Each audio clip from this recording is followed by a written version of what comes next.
यार इसमें इतना परेशान होने की क्या बात है। तुम दोनों पहले सोच कर फैसला कर लो कि तुम अपने मम्मी पापा की मर्जी के बिना शादी कर सकते हो या नहीं, रौनक ने अपने दोस्त विमल से कहा।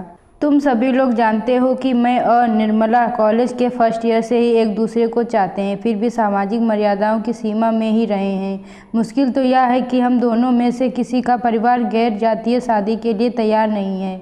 विमल बोला, अब आगे से प्यार करने के पहले हमें एक दूसरे की जाति और धर्म पूछ लेना चाहिए, वरना आगे चलकर हमारा भी यही हश्र हो सकता है, निर्मला की एक सहेली ने कहा। इस पर वहां मौजूद सभी दोस्त हंस पड़े। तुम लोग हंस रहे हो और हम दोनों कितने परेशान हैं, शायद इसका अंदाज़ा तुम्हें नहीं है, निर्मला बोली। अरे नहीं, हम सभी तुम्हारे साथ हैं और चाहते भी हैं कि तुम दोनों की शादी हो, पर पहले तुम दोनों में इतना साहस हो कि अपने परिवार की मर्जी के खिलाफ जाकर शादी कर सको।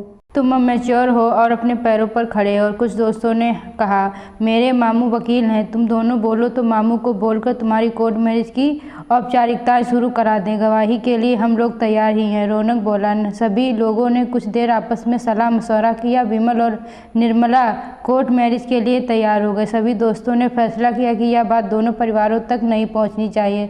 रजिस्ट्रेशन के ऑफिस में कोर्ट मैरिज के 30 दिन का नोटिस दिया गया। विमल और निर्मला दोनों अपने माता पिता की इकलौती संतानें थीं। उनकी जातियां अलग थीं। दोनों के माता पिता उनकी शादी के लिए रिश्ते तलाश रहे थे। उन्हें अपनी जाति में मन लायक अच्छे रिश्ते भी मिल रहे थे, पर विमल और निर्मला दोनों ही किसी न किसी बहाने शादी टाल रहे थे। 1 महीने बाद विमल और निर्मला ने कोर्ट मैरिज कर ली। शादी के बाद उन्होंने अपने दोस्तों के साथ होटल में लंच किया। इसके बाद विमल और निर्मला अपने अपने घर चले गए। उसी दिन शाम को विमल मिठाइयाँ और कुछ उपहार के पैकेट लेकर निर्मला के घर पहुंचा। उसके मम्मी पापा दोनों बाहर लॉन में ही बैठे थे। निर्मला घर के अंदर थी। वह बोला, नमस्ते अंकल, नमस्ते आंटी, आप लोग कैसे हैं? नमस्ते, हम ठीक हैं। और यह सब क्या है, कैसे आना हुआ? निर्मला के पिता महेश दुबे ने पूछा। अंकल आंटी, अब आप दोनों को मम्मा पापा बोलना होगा। आज कोर्ट में मैंने निर्मला से शादी कर ली है, उसे विदा कराने आया हूँ। मेरे माता पिता इसे बहू स्वीकार करने के लिए तैयार हैं। लगता है तुम्हारा दिमाग ठिकाने पर नहीं है। चलो भागो यहाँ से, बोलकर दुबे जी गुस्से से आग बबूला होकर उठ खड़े हुए और उन्होंने मिठाई व गिफ्ट पैकेट को जमीन पर फेंक दिया। फिर दुबे जी की बेटी को चिल्लाकर आवाज़ दी, निर्मला इधर आओ। निर्मला को इस स्थिति का आभास पहले से ही था। वह चुपचाप आकर दुबे जी के सामने खड़ी हो गई। देखो यह क्या बके जा रहा है, यह बोल रहा है कि तुम दोनों ने शादी कर ली है। विमल की ओर इशारा करते हुए वो बोले। निर्मला कुछ देर तक सिर झुकाए खामोश खड़ी रही। तब भी फिर दुबे जी ने गरजते हुए कहा, मैंने तुमसे कुछ पूछा है, जवाब दो। पर निर्मला से कुछ बोलते नहीं बन रहा था, अभी भी खामोश थी। तभी विमल ने आगे बढ़कर कोर्ट मैरिज का सर्टिफिकेट उन्हें देते हुए कहा, यह क्या बोलेगी, खुद ही देख लीजिए, मेरी रजिस्ट्रेशन का सर्टिफिकेट है। या दुबे जी ने सर्टिफिकेट पढ़ा और फाड़ कर फेंक दिया। यह तो सिर्फ एक जीरोक्स कॉपी है। दुबे ने पत्नी पर गुस्सा उतारते हुए कहा, देखो तुमने दुलार में बेटी को कितना बिगाड़ दिया। मैंने कहा था कि इसे कॉलेज भेजने की जरूरत नहीं है। 12वीं के बाद ही इसके लिए अच्छे अच्छे रिश्ते आने लगे थे। उस समय विमल और निर्मला के कुछ मित्र वहां आए और वे एक साथ बोले, अंकल शादी मुबारक का है।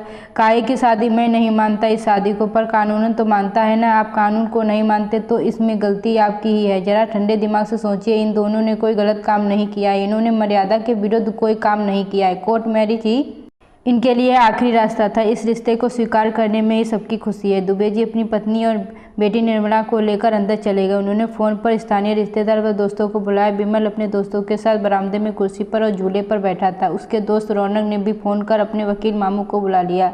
आधे घंटे के अंदर 2 कारें आईं जिनमें दुबे जी मित्र और रिश्तेदार थे। कार में उतरकर वे सभी सीधा घर के अंदर गए। इसके मिनट बाद एक अन्य कार में वकील मामू सादे लिबाज में आए। वो विमल और उनके मित्रों के बीच बैठ गए। घर के अंदर कभी दुबे जी गुस्से वाले आवाज़ आती तो कभी उनके मित्रों रिश्तेदारों की धीमी आवाज़ में उन्हें समझते कि कुछ मिनट इंतजार के बाद वकील ने पूछा, क्या मैं भी अंदर आ सकता हूं? आपकी तारीफ? दुबे जी ने पूछा। मैं ही इन दोनों की कोर्ट मैरिज कराई है, तो आप जले पर नमक छिड़कने आए हैं? जी नहीं, मुझे क्या पड़ी, मैं तो सिर्फ आप लोगों को समझाने आया हूँ। वकील हूँ। मेरे बेटे ने भी घर में भागकर कोर्ट मैरिज की थी। बाद में सब उसके ससुर बेटे को उसके साथ नहीं जाने दिया। तब से बेटे ने पुलिस मदद ली और वह अपनी पत्नी को साथ ले गया। हम मायने ना रखें, लेकिन शादी को कानूनी मान्यता है। मुझे भी अपनी बहू को स्वीकार करना ही पड़ा था। इसीलिए मेरी सलाह है कि कोर्ट कचहरी के चक्कर में ना पड़े, इसी में सबकी भलाई है। मुझे बस इतना कहना था, बाकी आपकी मर्जी। कुछ देर तक सब लोग आपस में बात करते रहे। ज़्यादातर लोग दुबे जी को ही समझ रहे थे, लेकिन किस रिश्तेदार मानने के लिए सही होगा। तभी वकील ने फिर कहा, ठीक है भाई साहब, मैं अब चलता हूँ। एक बार फिर ठंडे दिमाग से सोचिए, आप खुद एक सरकारी नौकरी हैं, कानून तो आप भी मानते ही होंगे। दुबे जी ने फिर लोगों से समस्या के इस रिश्ते को कबूल करने में ही इसकी भलाई है, वरना अपनी इकलौती संतान से भी हाथ धो बैठेंगे। उनका गुस्सा धीरे धीरे ठंडा पड़ने लगा। वकील मामू तब तक जा चुके थे। उनके जाने के कुछ देर बाद विमल ने कहा, निर्मला मेरे साथ चल रही है ना? दुबे जी ने कहा, बेशरम, चल भाग यहाँ से, जाकर बाप को बोल बारात लेकर आए और अपनी बहू को विदा करा के ले जाए। उनकी बात सुन सभी खुशी से झूम उठे। विमल ने भी निर्मला को आंख मारी और अपने दोस्तों के साथ लौट गया। दोस्तों, आप लोगों को यह कहानी अच्छी लगी हो तो वीडियो को लाइक करें, चैनल को सब्सक्राइब करना ना भूलें।